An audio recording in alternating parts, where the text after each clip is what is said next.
What will dominate your heart's desire this week?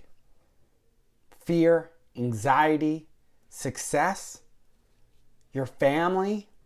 Today we're going to discover how Christ's lordship replaces all other slave masters in your life.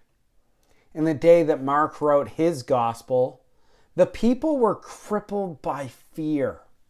You see, the religious leaders, they put burdens upon the people.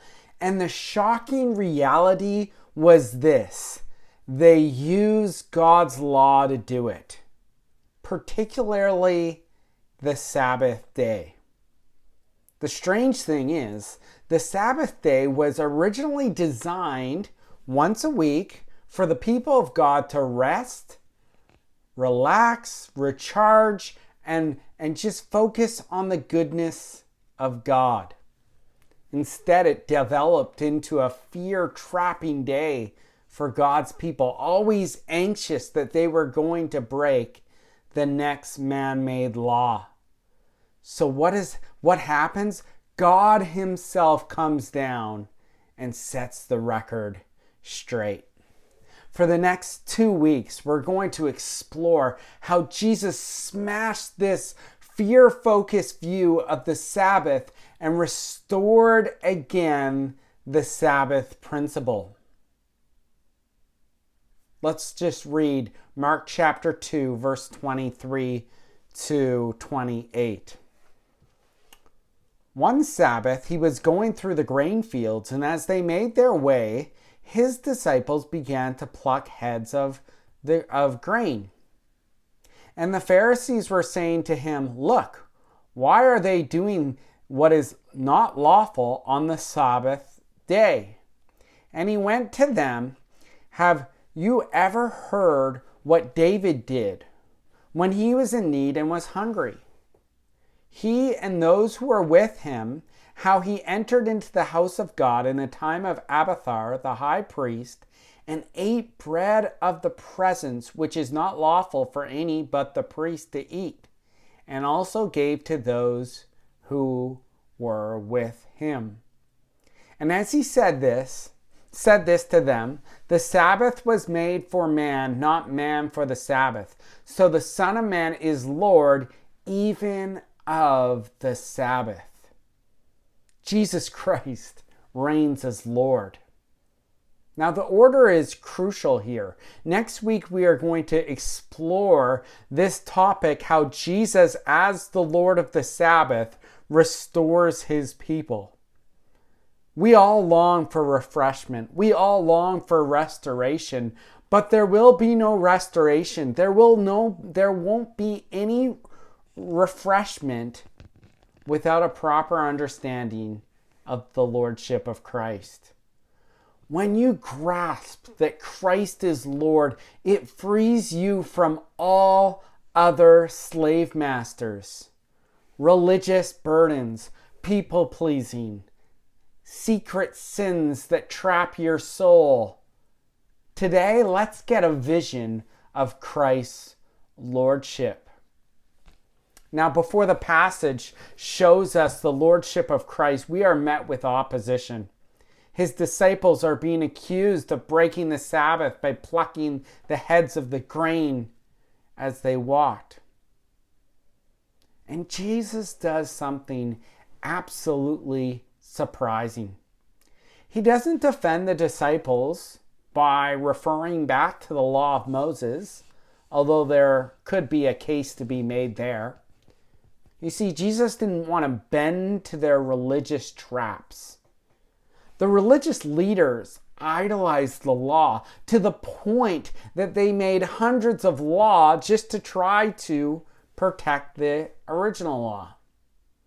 So Jesus catches them off guard, and he uses a vivid example of of King David eating bread in the house of God.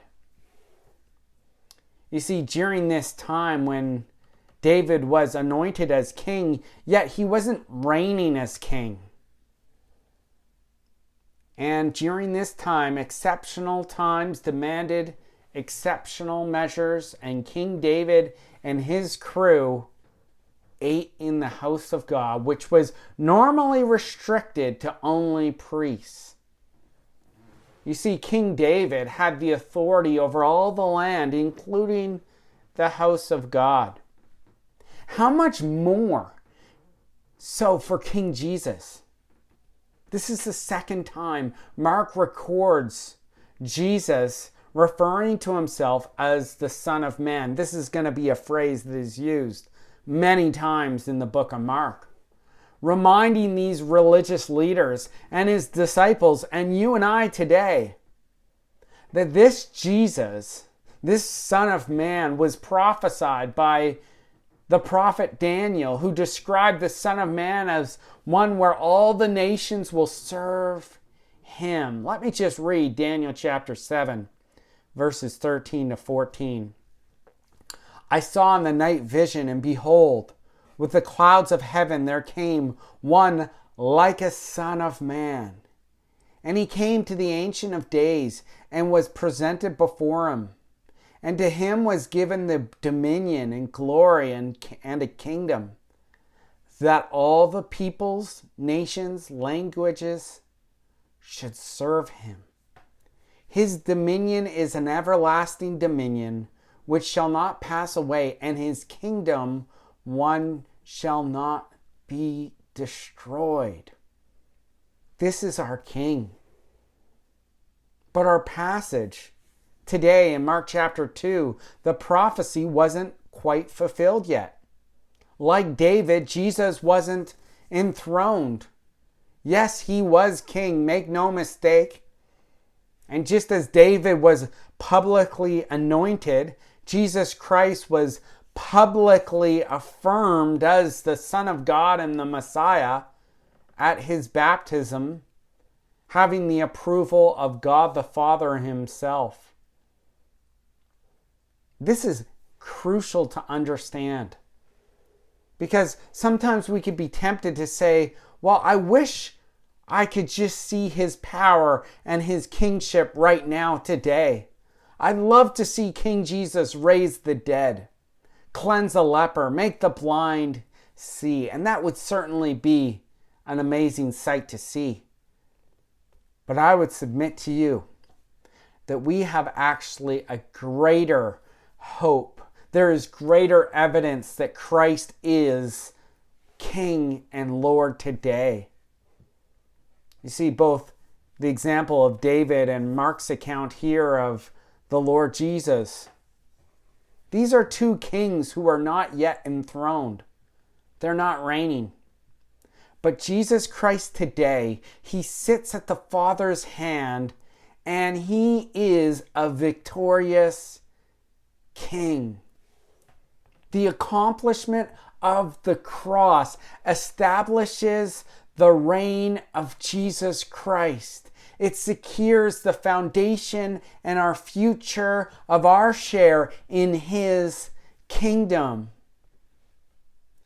Revelation chapter 5 verse 9 and 10 says, and they sang a new song saying, worthy are you to take the scroll and open its seals, for you were slain. And by your blood you ransom a people for God from every tribe, language, people, and nation. And you have made them a kingdom of priests to our God, and they shall reign on the earth. Did you catch that? It's because he was slain. It was because of his blood that was poured out for us that we get to have share in his kingdom.